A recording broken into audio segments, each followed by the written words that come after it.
All right. Hey, everyone.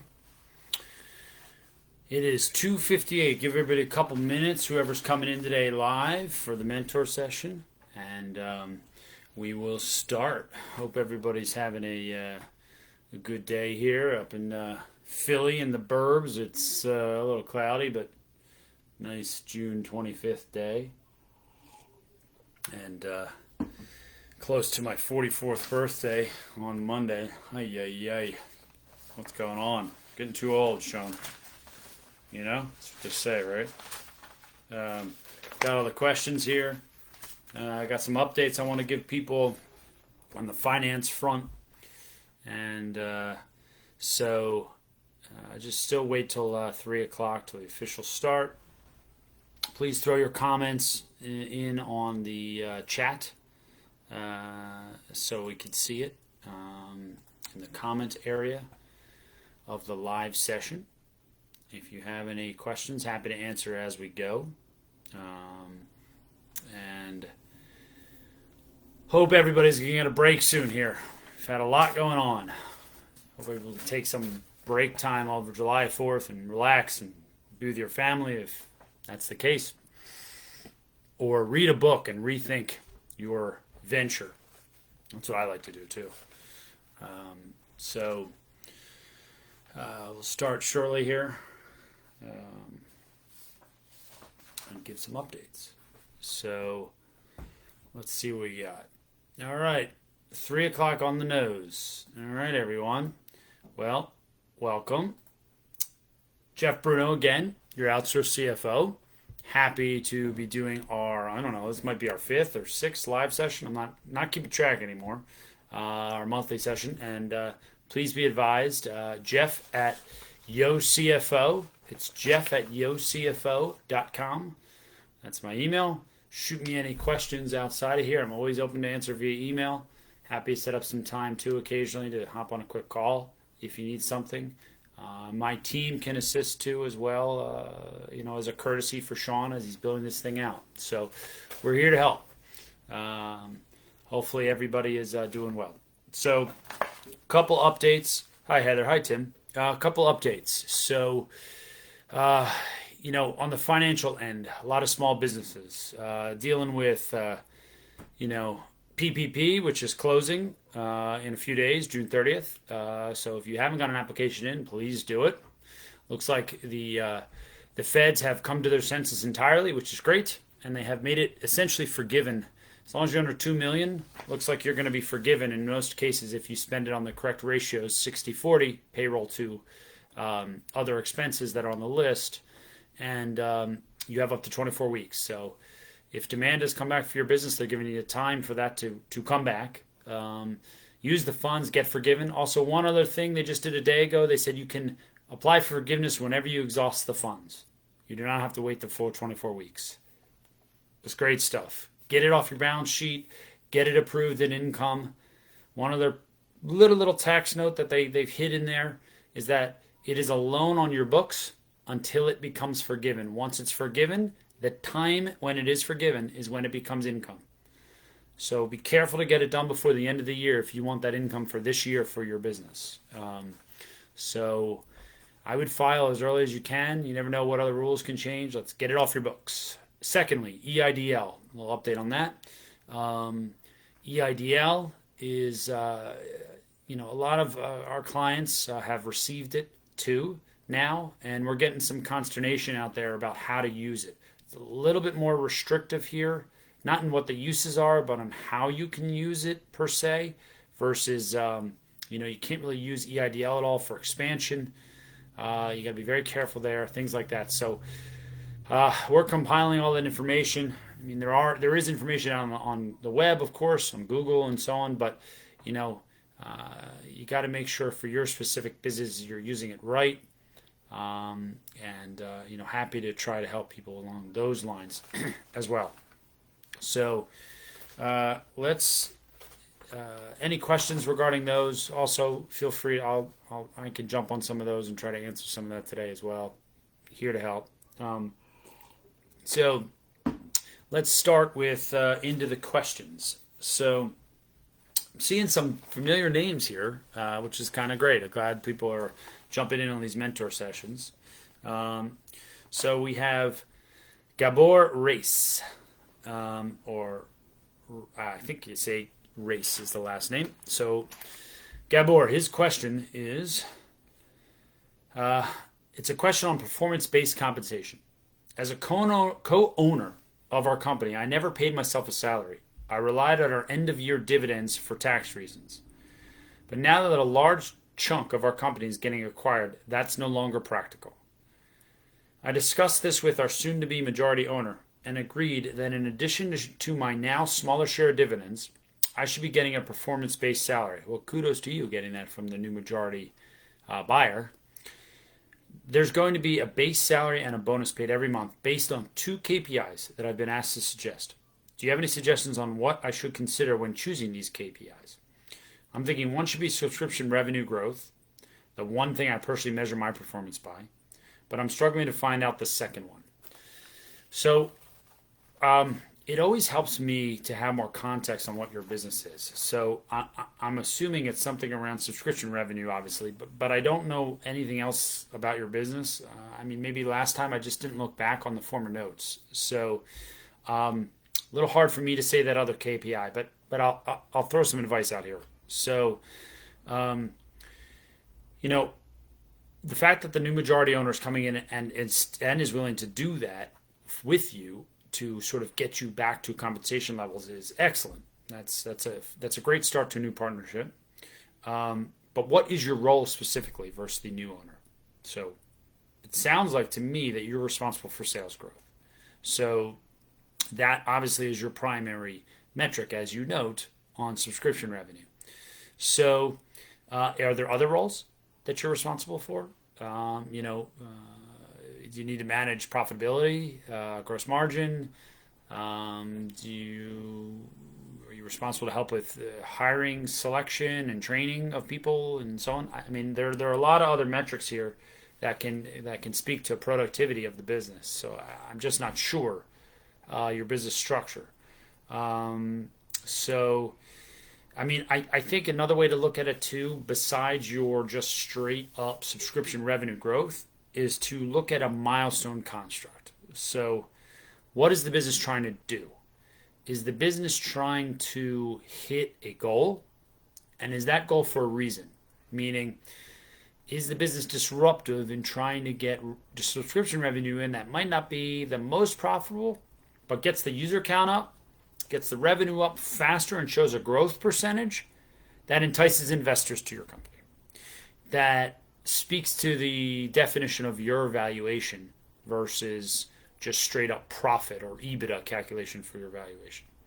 So, I mean, does it lead to, could that milestone be we need to hit X in subscription revenue, which leads to Y in our valuation, which gives us, we only have to give away 10% to the next round of investors who are coming in. I just don't know what you're doing with your business, but I think all of those things can come together. And, if you have a valuation target, a gross margin target, a subscription revenue target, those are all KPIs since you are still an owner that I'm sure, the majority owner would be interested in as you're trying to grow the business. So hopefully that's helpful. Let me know if you had further thoughts on that. So next question is from Lloyd Brown. Lloyd Brown says, "Hello, mentors, and thank you for taking the time for my question. I am launching my side business, an e-commerce store for my artwork. I already have an LLC for my moving company. How do I umbrella the new business under my current LLC, or should I just create a separate one altogether? Thanks." So, Lloyd, first off, this tends to be a little bit of a tax question, which I'm going to stay away from. But it also becomes a legal question, which I should stay away from. But I'll give you my thoughts on how that typically would work. So what are your objectives here? So if your objective is just to track the financials and you own both businesses 100%, then, and there's no major differences in those businesses per se. I mean, one's moving and one's artwork sales, so it sounds they're different, but I don't know too much more than that. I would say don't start another LLC. But if you are taking two different directions here, maybe they feed off each other. They help support the growth of each other, but maybe there's two different directions here. Like some investors or some capital might come into one business and not the other. In that case, I would absolutely set up separate LLCs. You need different cap table constructs for investors, and you need different, lien structures for debt holders. So I would definitely set that up. You don't want to have a what we call a UCC filing, which is what banks and other debt holders, even for credit lines, will throw on a company, essentially securing all their assets with a lien, their business assets, and file that at UCC on your one company when it's meant to be for a separate company. So that would be some reasons to separate it. Another big one is your liability. This is where the attorneys come in, but in a moving company, and I don't know how you're moving, if you're moving artwork, there's a ton of liability there. There's workers' comp liability. There's people getting hurt on the job outside of workers' comp. There's general liability. There's movers and the workers' comp cost for moving companies is extremely high. So your insurance costs will be much higher for a moving company than they would for a e-commerce. I mean, through the roof higher. And your liability concerns are much larger. So for that reason, it probably would not make sense to combine the two because your cost structures could be different. And insurances will just lump it together. They will not give you a discount because you have your art reselling e-commerce business within your moving. You're going to be on those higher ratios of insurance costs. So, if you're thinking about accounting again, as I mentioned earlier, QBO, QuickBooks Online, Xero, whatever system you use, you could set up different classes or departments or whatever. So if they're the same business, I wouldn't even worry about that. Ultimately, one other point to think about here, Lloyd, is if you go down the road where you're going to have a moving business, you're going to have an artwork reseller business, and you're going to have some other business that does it. Maybe you have the service business that services post sale your artwork or something. I don't know. I don't know your business that well, but if you have that, you might want to have a parent company, and that way the parent company can own each of the individual companies 100%, and then you could have different investors and different people come into those companies and pull off some of that parent company equity. That's one way to structure it as well, but you really need some advice from accountants on the tax side, and you need some advice on from the legal liability standpoint as well. But hopefully that helped with your thought process. So let's see who's next here as a question. So we got Dylan Burns. Dylan Burns says, I've decided to completely shift our revenue model for summer camp coming up the final week of July. Most of the school district that I'm partnered with is considered underserved, low-income, single-income households, and that's 33,000 plus homes. That's a lot. So I've shifted to a more progressive model of crowdfunding. Interesting. Essentially by way of sponsorships from local businesses. So I'm assuming this is a private school construct. I've partnered with my local Chamber of Commerce and have a list of 6,400 local businesses that I'm reaching out to and asking for their help to sponsor at least one child/student for the camp, which is equal to $250. I'm curious what kind of camp it is. I've created an email script to send, and I'm calling also. But I've actually started to consider hiring a salesperson to do the calling for me for a few weeks. If not, until we stop taking admission. Are these the best ways to be going about this? I think the salesperson is a great idea to free up my time, but I also want to be fiscally responsible due to current revenue, etc. Well, a lot of things to consider here, Dylan. First of all, I'd love to understand what the next step is in your business. So the camp is changing. It's starting now. Does it go into the fall? I'm assuming it does. What type of camp is it? Is it ongoing? Is this a kickstart to your camp? Is this to get people interested? You know, to get a lot of businesses to be engaged? Is the idea because it's low income and the businesses will feel like they'll help the area, and that's where you're coming up with like kind of the crowdfunding idea? Are you actually going to put this on a crowdfunding site like a Kickstarter or an Indiegogo, which will take 7 to 12% of that fee, of the money you raise to do that? But it's a great platform to get them engaged. You can do a lot of publicity on it. If you're going to do that, that's a totally different route. It takes at least 20 to 30 days to set up and then to run. So you probably don't have enough time for that. But if you're just going to go to local businesses, and you want to know if you hire a salesperson to help you, I mean, this sounds like an internal kind of admin. Pick up the phone, maybe jump to a couple stores and talk. You can probably get a younger person to help you run around do that, hopefully. Less expensive. So I don't think it's a bad idea. But I'm wondering, what's your profit model here? If it's $250 for a student, how much of that falls to your fixed expenses, and then how much of that to your bottom line? So, and then, what is it that your time, what's the value of your time? So if you're doing this to free up your time, what are you spending your time on?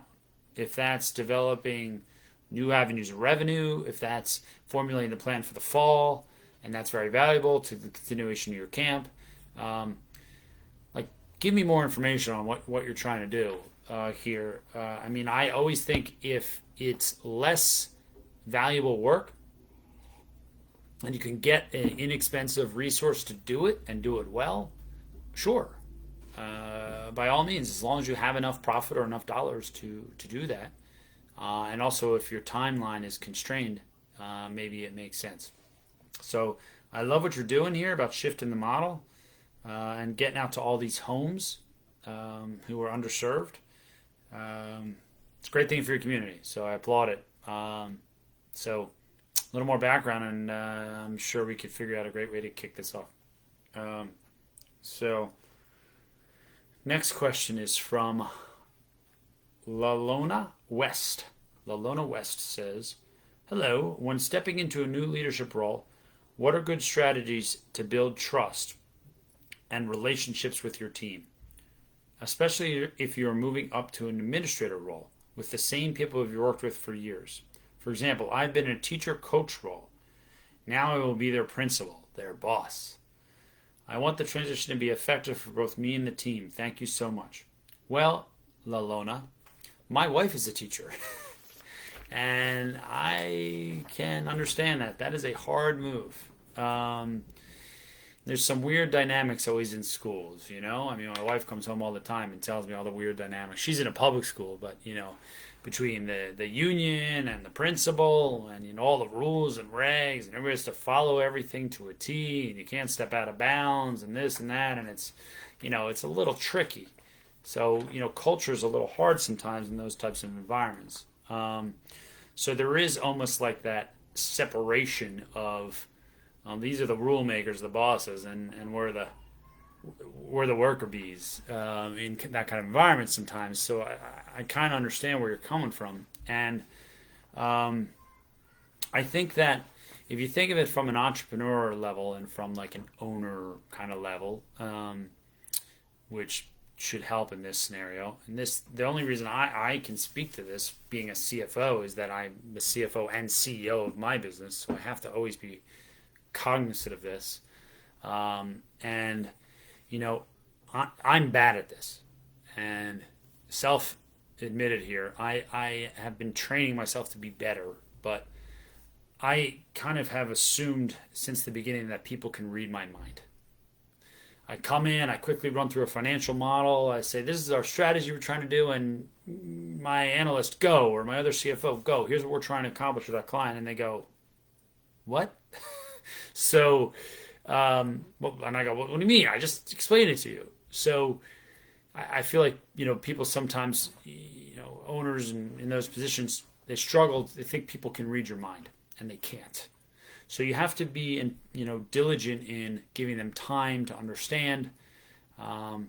The one good thing is you're coming from the teacher world, so you know how they think and what they're looking for. So that'll probably give you an advantage on communicating that way. So it's always about communication there. And I think one of the things that also is real important in any business, and also I'm sure in a school's environment with all the rules, are metrics. Number two, this is big. So metrics are key. People need goals and barriers to stay within. They need to reach for goals and have barriers in any organization. So if you come into the position and you go, all right, here are what the rules are, here are what the metrics are, this is what we're going to accomplish this year, and here's everybody's role in doing that. And then on a monthly basis, when you have your meetings or whatever the timetable is, you're using those metrics as a gauge on performance. Because if you gauge people on their performance on how you feel, or if you knew that John was a little bit of a slacker before, maybe John turned the corner. Maybe John was better doing something else, and you could put him in that position.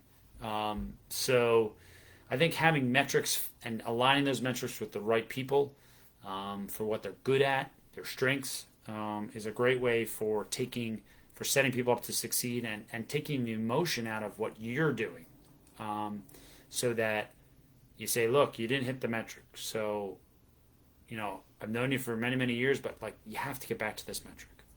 So let's talk next month. I would try that way. Tends to work in small companies too. So metrics, Sean, I love it. He's jumping in metrics.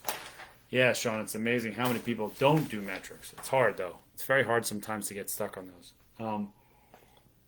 But highly recommended. So, the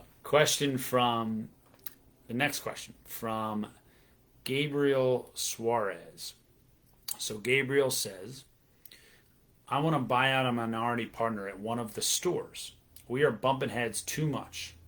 And the 20% he owns of one store is the only thing tying him to me and the company. To cut him loose, I need to buy him out. What are some things I should look at when I negotiate this, and what are some things I can do to minimize my expense and protect myself from a legal perspective?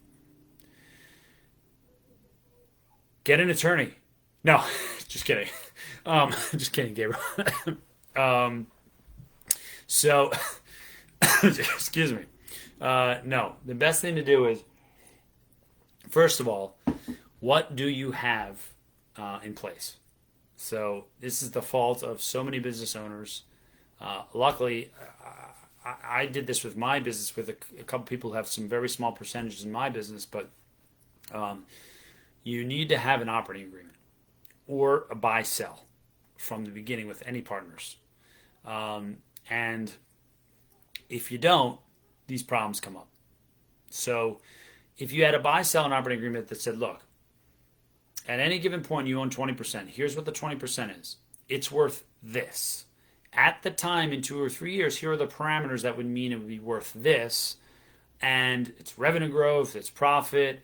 And at that point, we're going to look at the fair market value of that, and you will be bought out at that fair market value, which is essentially what's in my operating agreement. And then there's voting considerations and so on.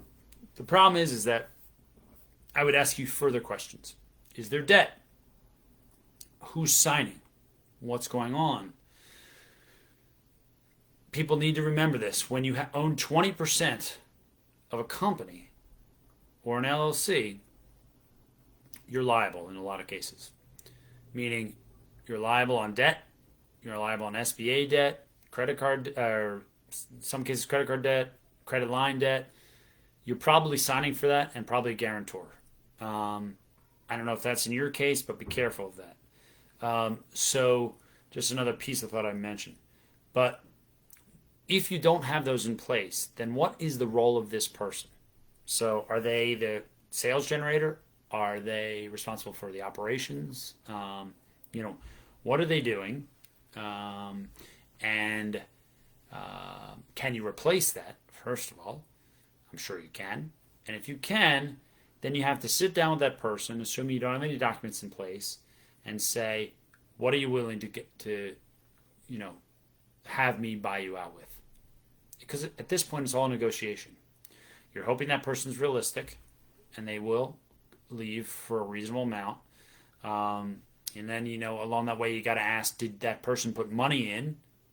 If they did, they're going to want an appreciation on top of the money they put in, which can make it even worse.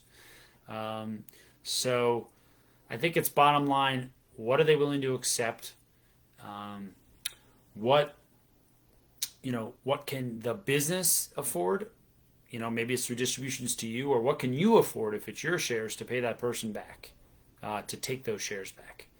And I say shares, but I mean interest in the business. Could be membership interest in an LLC. So, what does that look like? And I think that those are a lot of considerations, but see where they're at first. Don't jump to attorneys. Never jump to attorneys first, because you're setting yourself up for a fight right from the beginning.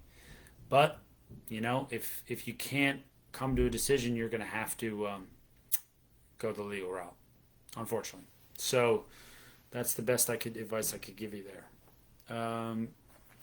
So next question is from Allison Koyanagi. I like that last name, Allison Koyanagi. So Allison says, do you have any resources or any advice on how to sell my services at a higher fee than what I sell it for now? I want to be able to convince potential clients that they will receive value for the investment they make with me, but I'm having trouble with feeling confident enough to price my services higher. So, Allison, not uncommon with everybody. When I first started my business, I also underpriced it. And so I get it, and it's certainly something hard to deal with. Now, it's also something that as you grow, you'll be able to dictate price better. So, when you're not well known, people don't know what they're buying. People go to, whatever. They go to a store like a shoe store or something to get an Adidas. You know what Adidas sneaker you're going to get, right? But if you get some store that has random shoes, you don't know what you're buying here. That's a weird example, but the point is if you don't know the brand, people shy away from the value of it. So it's hard to set that up. So as you get bigger, you can put more of a value on your services. So I think one of the things you can do with some of your clients early on, or new clients, throw together a little ROI calculator. Why not? It's return on investment. Throw something together. That's the value you're providing. And it looks like you're in marketing. So a lot of people look for marketing for value. They look for 2-to-1 return, 4-to-1 return, 10-to-1 return, depending on the type of business they're in, on those marketing dollars. So if those strategies can be somehow tracked, back to Sean's metrics, if those can be tracked somehow, you can show the value that you're doing with your pricing. And if you return 5 times the spend, forget it. They're going to love it. They're going to have no problem paying your uptick in pricing. So I think that's the way to do it. You can test run it too. I think people are okay with test running that kind of ROI calculator to see how it works, and see if you can really track that.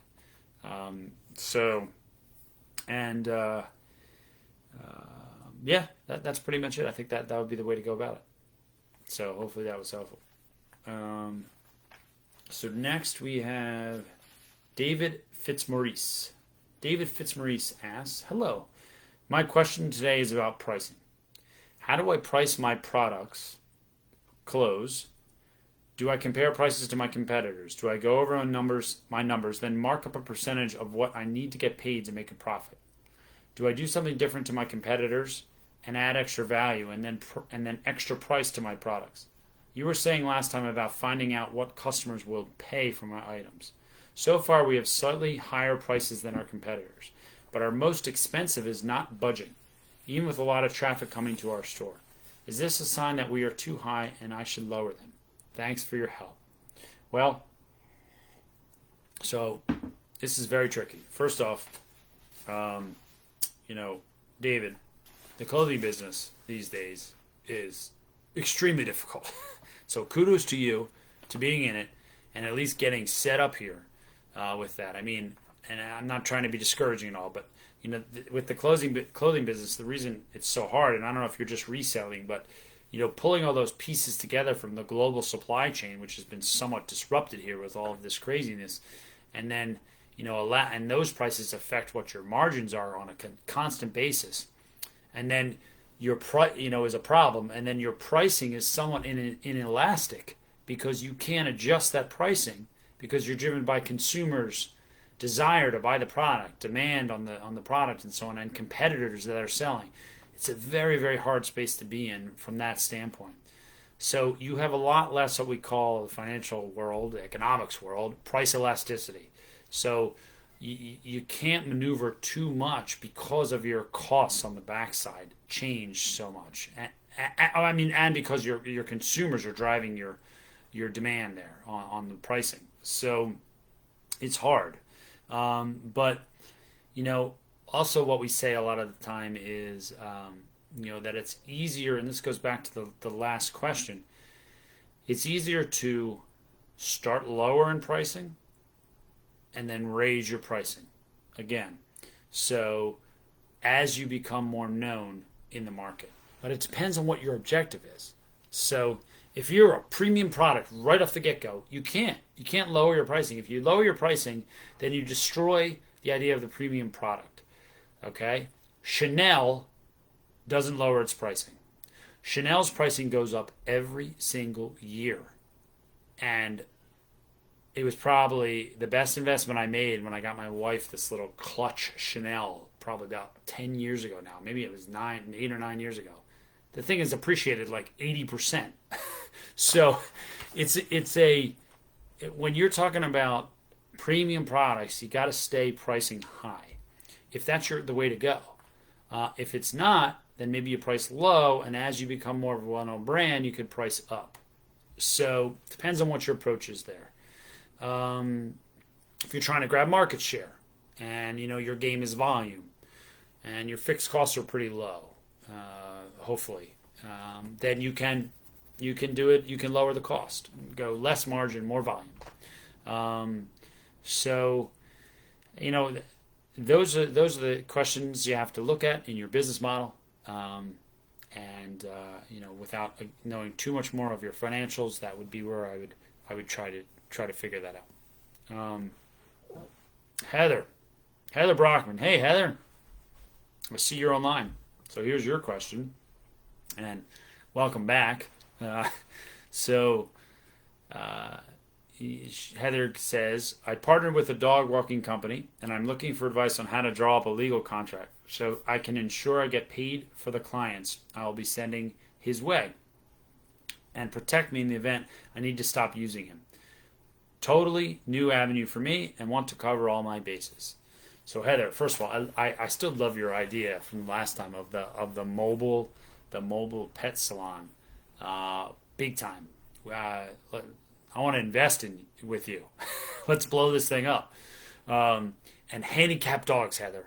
You got to do handicapped dogs because my dog's handicapped and nobody takes the poor dog. They won't. So in a mobile scenario, that's the way to do it. You'll have a huge niche market and you'll become famous. So there's an idea for you.